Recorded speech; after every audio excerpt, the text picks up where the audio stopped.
எல்லாருக்கும் வணக்கம். இப்போ குழந்தைங்களுக்கு நம்ம சாப்பாட்டு முறை அப்படிங்கிறது ரொம்ப பேக்டு ஐட்டம்ஸ் தான் அதிகமாக கொடுக்குற மாதிரி இருக்குது.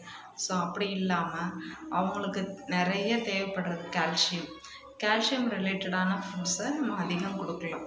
அது என்ன அப்படின்னா, கீரைங்களில் நம்ம நிறைய கால்சியம் இருக்குது. நெருஞ்சாக்கீரை அதுதான் ஹையஸ்ட் கால்சியம் உள்ளது. பட் நெருஞ்சாக்கீரை நானும் சாப்பிட்டதில்லை. அது என்ன அப்படிங்கிறது அகத்திக்கீரையில் இருக்குது. ரெண்டாவது முருங்கைக்கீரையில் நிறைய இருக்குது. ஸோ இதை வீக்லி ஒன்ஸ் ஆர் ட்வைஸு ஒரு சூப்பாவோ இல்லை சாதத்தோடு மிக்ஸ் பண்ணியோ அந்த மாதிரி அவங்களுக்கு கொடுக்கலாம். இது இல்லாமல் பயிறு வகைகள்லேயும் பச்சைப்பயிறு, உளுந்து அதுலேயும் நிறைய கால்சியம் இருக்குது. ஸோ அந்த மாதிரியான ஃபுட் ஐட்டம்ஸும் நம்ம கொடுக்கலாம். இது இல்லாமல் நான்வெஜ்ஜு பிடிக்கிறவங்களுக்கு மத்தி மீனில் கால்சியம் ரொம்ப அதிகமாக இருக்குது.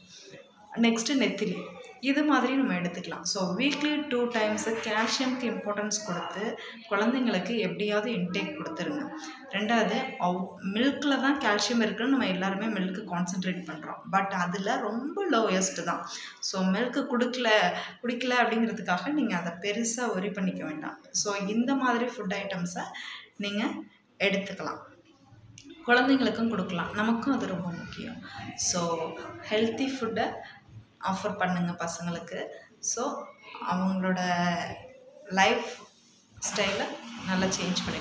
தேங்க்யூ.